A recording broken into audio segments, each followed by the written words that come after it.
Class 8 आज हम देखेंगे chapter number 13 direct and inverse proportion का इंट्रोडक्शन। तो हम बारी बारी से देखते हैं कि डायरेक्ट प्रोपोर्शन क्या होता है और इनवर्स प्रोपोर्शन क्या होता है। तो पहले देखते हैं डायरेक्ट प्रोपोर्शन, और ध्यान से आप समझोगे इस चीज़ को, क्योंकि आपके पास जो दोनों एक्सरसाइज दे रखी हैं उसमें से पहली एक्सरसाइज तो डायरेक्ट प्रोपोर्शन की है और दूसरी वाली जो एक्सरसाइज है वो इनवर्स प्रोपोर्शन की है। लेकिन एग्जाम में जब आएगा तो आप कैसे पहचान करोगे कि डायरेक्ट वाला है ये या फिर इनवर्स वाला है? तो उसके लिए आपको ये इंट्रोडक्शन ध्यान से देखना है। तो देखो, मान लीजिए मेरे पास एक केस मैंने बनाया कि कॉस्ट ऑफ 5 पेन्स, 5 पेन हम खरीदने के लिए गए और वो 5 पेन हमें कितने रुपए के मिले? मान लीजिए 25 रुपीज़ के। ठीक है, तो एक पेन कितने रुपए का होगा? कॉस्ट ऑफ 1 पेन, तो एक पेन हो जाएगा हमारे पास 5 रुपए का। ठीक है, ये तो सिंपल सा हिसाब है। अगर 5 पेन खरीदने जाओगे 25 रुपए के अगर मिलते हैं तो एक पेन 5 रुपए का हो गया। तो इसमें आपको क्या चीज़ देखनी है कि जब आपने नंबर ऑफ पेन्स क्या कर दिए? डिक्रीज। ध्यान से समझो, नंबर ऑफ पेन्स क्या कर दिए हमने? डिक्रीज कर दिए, कम कर दिए ना। पहले 5 थे फिर 1 कर दिया, तो आपको रुपए भी क्या करने पड़ेंगे? कम देने पड़ेंगे। तो कॉस्ट ऑफ पेन भी क्या हो गई? कॉस्ट ऑफ पेन भी हो गई है डिक्रीज। तो अगर एक वैल्यू को हम डिक्रीज कर रहे हैं तो दूसरी वैल्यू भी क्या हो रही है? डिक्रीज। तो ऐसा केस जब भी होगा कि डिक्रीज हो रही है दोनों की दोनों चीज, तो वहां पर कौन सा प्रोपोर्शन होगा? वहां पर होगा डायरेक्ट प्रोपोर्शन। ठीक है, और डायरेक्ट प्रोपोर्शन के अंदर अगर इन दोनों का हम निकालें रेशो, जैसे एक पेन 5 रुपए का, तो इसको ऐसे लिखते हैं 1/5। और यहाँ पर 5 पेन कितने रुपए के? 25 के, तो 5/25। तो इन दोनों का जो रेशो होता है वो हमेशा इक्वल होता है। जैसे 5 1 जा 5 और 5 5 जा कितना हो गया? 25। तो ये दोनों रेशो हमेशा कैसे आएंगे? इक्वल आएंगे। और देखो, अगर मान लीजिए हमें बताया था कि कॉस्ट ऑफ 5 पेन्स, 5 पेन कितने रुपए के हैं? 25 के। और अगर आप लाते हो 10 पेन, तो कॉस्ट ऑफ 10 पेन्स कितनी हो जाएगी? तो 10 पेन हो जाएंगे 50 रुपए के। ठीक है, जब आप 5 पेन खरीद रहे थे 25 के, तो 10 पेन के लिए आपको दुगने रुपए देने पड़ेंगे, क्योंकि आपने पेन क्या कर दिए हैं? पेन को डबल कर दिया। तो अब आप यहां पर ध्यान से देखो कि आपने क्या काम किया है? नंबर ऑफ पेन्स को इंक्रीज कर दिया। नंबर ऑफ पेन्स क्या हो गए? इंक्रीज हो गए। तो अगर नंबर ऑफ पेन्स इंक्रीज कर दिए हैं तो कॉस्ट ऑफ पेन्स भी क्या हो जाएगी? वो भी इंक्रीज हो जाएगी। तो अगर दोनों चीज इंक्रीज हो रही हैं तब भी कैसा कहलाएगा वो? तब भी होगा वो डायरेक्ट प्रोपोर्शन का। ठीक है, डायरेक्ट प्रोपोर्शन। तो इस तरीके से आप पहचान करोगे कि अगर एक वैल्यू घट रही है और दूसरी वैल्यू भी घट रही है, जैसे यहां से यहां तक आते में ये पेन घट गए तो इनकी कॉस्ट भी घट गई। यहां से यहां तक आते में पेन आपने बढ़ा दिए, दुगने कर दिए, तो आपको कॉस्ट भी दुगनी करनी पड़ेगी। ये होते हैं डायरेक्ट प्रोपोर्शन के। और डायरेक्ट प्रोपोर्शन में हमेशा जो रेशियो है वो कैसा रहता है? इक्वल। जैसे यहां पर 5/25 कर लो और यहां पर 10/50 कर लो, तो जब इनको कैंसिल करोगे तो 5 1 जा 5, 5 5 जा 25, और यहाँ पर 10 1 जा 10 और 10 5 जा 50। तो ये दोनों के दोनों कैसे आ गए? 1/5 1/5। तो जब भी डायरेक्ट प्रोपोर्शन होता है तो उसमें इनके जो रेशियोज हैं वो कैसे आते हैं? इक्वल। एक चीज घटेगी तो दूसरी चीज भी घटेगी, एक चीज बढ़ेगी तो दूसरी चीज भी बढ़ेगी। ठीक है, अब इसमें अगर क्वेश्चन आता है तो क्वेश्चन को कैसे सॉल्व करोगे? क्वेश्चन इस तरीके से आएगा, ऐसे करके हम एक बॉक्स बनाएंगे और उस बॉक्स के अंदर आपसे इस तरीके से एक वैल्यू बता देगा। जैसे मान लीजिए यहां पर दे दिया उसने नंबर ऑफ पेन्स, और नीचे क्या दे देगा? Cost of pen. ठीक है, और आपसे इस तरीके से उसने बनाकर दे दिया कि 5 पेन कितने रुपए के थे? 25 रुपए के। ठीक है, तो और एक पेन कितने रुपए का था? 5 रुपए का। और 10 पेन कितने रुपए के थे? 50 रुपए के। जरूरी नहीं है 3 कंडीशन दे, एक कंडीशन दे देगा बस, उसी से ही पूछ लेगा। और आपसे पूछता है कि बताइए 12 पेन कितने रुपए के होंगे। तो हम यहाँ पर कुछ नहीं है तो क्या मान लेते हैं? एक्स मान लेते हैं। तो आप इसमें से किसी के भी इक्वल रख दो, क्योंकि 5/25 का मतलब क्या है? 1/5।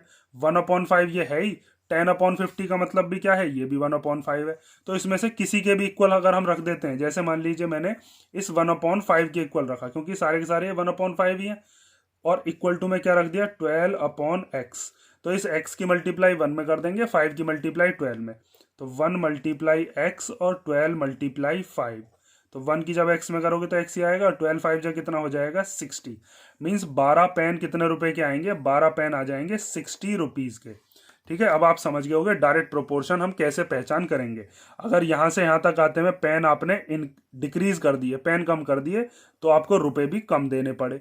फिर यहाँ से यहाँ तक आते में एक पेन की बजाय अगर आप 10 पेन ले रहे हो तो आपने पेन क्या कर दिए, इंक्रीज कर दिए, पेन बढ़ा दिए, तो यहाँ से यहाँ तक आते में आपको रुपए भी क्या करने पड़ेंगे, अब बढ़ाने पड़ेंगे, अब 50 रुपये देने पड़ेंगे। अब 10 पेन आपने 50 के खरीदे थे, तो 12 पेन कितने के खरीदोगे, जब आपने 2 पेन बढ़ा दिए तो अब आपको रुपए भी ज़्यादा देने पड़ेंगे, कितने रुपए देने पड़ेंगे, 60 रुपीज़। ठीक है, डायरेक्ट प्रोपोर्शन समझ गए। डायरेक्ट प्रोपोर्शन किस तरीके से सॉल्व होगा, रेशो हमेशा इक्वल ही होना चाहिए। जैसे अगर 12/60 करोगे ना, अब जैसे ये 12 पेन कितने के आए, 60 रुपीज़ के, तो 12 ऊपर और 60 नीचे, जब इन दोनों को कैंसिल करोगे तब भी 1/5 ही आएगा, 12 1 जा 12 और 12 5 जा 60। ठीक है, डायरेक्ट प्रोपोर्शन समझ गए। अब हम देखते हैं इनवर्स प्रोपोर्शन की पहचान क्या है। तो अब हम देखते हैं इनवर्स प्रोपोर्शन का, ध्यान से समझते रहना इनवर्स कैसा होता है। इनवर्स प्रोपोर्शन, तो इनवर्स प्रोपोर्शन के अंदर भी एक केस ले लेते हैं। मान लीजिए एक दीवार हमको बनानी है और उसको बनाने के लिए हम कुछ आदमी लेकर आए, तो यहां पर आप लिखते हो time taken by 5 man to build a wall. एक दीवार को बनाने में 5 आदमी मान लीजिए कितने दिन लेते हैं, 20 दिन लेते हैं। ठीक है, उसके बाद अगली स्टेप में हमने लिखा time taken by 10 man to build a wall. पहले जब 5 आदमी थे तो वो उस काम को कितनी देर में कर रहे थे, 20 दिन में। किसी दीवार को बनाने में कितना टाइम लगा रहे थे, 20 दिन। अब हम आदमी ले आए 10, आदमी हमने बढ़ा दिए, तो अब कितना टाइम लगेगा। अब जब हमने आदमी बढ़ा दिए, आदमी कर दिए दुगने, तो अब तो काम बंट जाएगा, काम और जल्दी जल्दी होगा। तो काम होने में अब कितना टाइम लगेगा, काम होने में लगेंगे बस 10 डेज। ठीक है, और ये 10 डेज मैंने कैसे लिखा, इस चीज को अब अभी हम समझेंगे। पहले आप ध्यान से एक चीज देखो, यहां से यहां तक आते में आपने नंबर ऑफ मैन क्या कर दिए, इंक्रीज कर दिए। नंबर ऑफ मैन क्या कर दिए, इंक्रीज कर दिए, आदमी बढ़ा दिए। लेकिन आपके जो नंबर ऑफ डेज थे जिनमें वो दीवार बन रही थी, वो क्या हो गया, वो हो गया डिक्रीज। तो एक चीज अगर इंक्रीज होती है और दूसरी चीज उसके साथ साथ क्या हो जाती है, डिक्रीज, तो वहां पर हमेशा क्या होगा, वहां पर होगा इनवर्स प्रोपोर्शन। ठीक है, जैसे पिछले वाले में हमने डायरेक्ट में देखा था, जब एक चीज इंक्रीज हो रही थी तो दूसरी चीज भी क्या हो रही थी, इंक्रीज। अगर एक चीज डिक्रीज हो रही थी तो दूसरी चीज भी क्या हो रही थी, डिक्रीज। तो ऐसा जब भी होता था तो वहां पर क्या था, डायरेक्ट प्रोपोर्शन। लेकिन यहाँ पर क्या है, जैसे ही हमने आदमियों को बढ़ाया तो अब हमारा काम जल्दी हो जाएगा, क्योंकि हमारे पास ज्यादा आदमी है तो हमारा काम जल्दी होने लगा। नंबर ऑफ मैन हो गए इंक्रीज और नंबर ऑफ डेज क्या हो गए, डिक्रीज। इसी में ही अगर मान लीजिए अगर मैं एक आदमी पर काम करवाता हूं, बस ध्यान से समझना इसको भी, time taken by 5 man to build a wall. एक दीवार को बनाने में 5 आदमी कितने दिन ले रहे थे, 20 डेज। ऊपर हमने यही कंडीशन ली थी। अब 5 आदमी ना होकर हमारे पास बस कितना आदमी है, एक है, तो time taken by 1 man to build a wall. एक वॉल को बनाने में एक आदमी कितना टाइम लगाएगा, तो वो लगाएगा 100 डेज। अब ये 100 डेज कैसे लिखा है ये हम अभी देखेंगे, लेकिन मेन चीज आपको क्या देखनी है कि देखो, जब 5 आदमी लगा रहे थे 20 दिन, अब अकेला आदमी लग रहा है, तो अकेला आदमी तो ज्यादा टाइम लेगा काम करने में, क्योंकि पहले तो 5 आदमी मिलकर कर रहे थे उसी काम को, दीवार बनाने के को। अब बेचारा अकेला काम कर रहा है, तो अकेले आदमी को 100 दिन लगेंगे। तो यहां से यहां तक आते में आपने नंबर ऑफ मैन को क्या कर दिया, नंबर ऑफ मैन कर दिया आपने डिक्रीज। ठीक है, और नंबर ऑफ मैन जब डिक्रीज कर दिए तो नंबर ऑफ डेज क्या हो गए, अब नंबर ऑफ डेज हो गए इंक्रीज, क्योंकि अब आपका काम देर में होगा। तो अगर एक चीज डिक्रीज हो जाए और दूसरी चीज क्या हो जाए, इंक्रीज, तो तब भी क्या होगा वहां पर, तब भी होगा वहां पर इनवर्स प्रोपोर्शन। ठीक है, अब आगे देखो, ये मुझे कैसे पता चला कि यहाँ पर 100 डेज ही लगेंगे, यहाँ पर 10 डेज लगेंगे?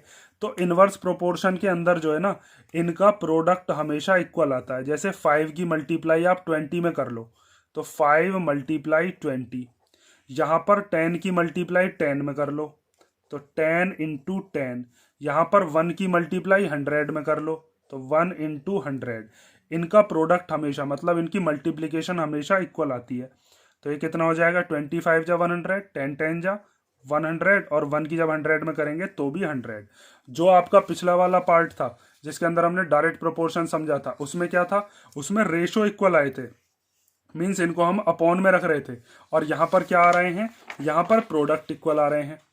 ठीक है, अगर यहाँ पर आप रेशो निकालोगे ना तो इनका रेशो इक्वल नहीं आएगा। जैसे 5 के अपॉन में आपने क्या रख दिया, 20, 10 के अपॉन में क्या रख दिया, 10, और यहाँ पर 1 के अपॉन में क्या रख दिया, 100। तो क्या इनके रेशो इक्वल आ जाएंगे, 5 1 जा 5, 5 4 जा 20, 10 1 जा 10 और 10 1 जा 10, ये कैंसिल ही नहीं होगा। तो यहाँ पर रेशो इक्वल नहीं आ सकते, क्योंकि ये किसका है, ये इनवर्स प्रोपोर्शन का है। इनवर्स प्रोपोर्शन में रेशो की बजाय क्या इक्वल आते हैं, प्रोडक्ट।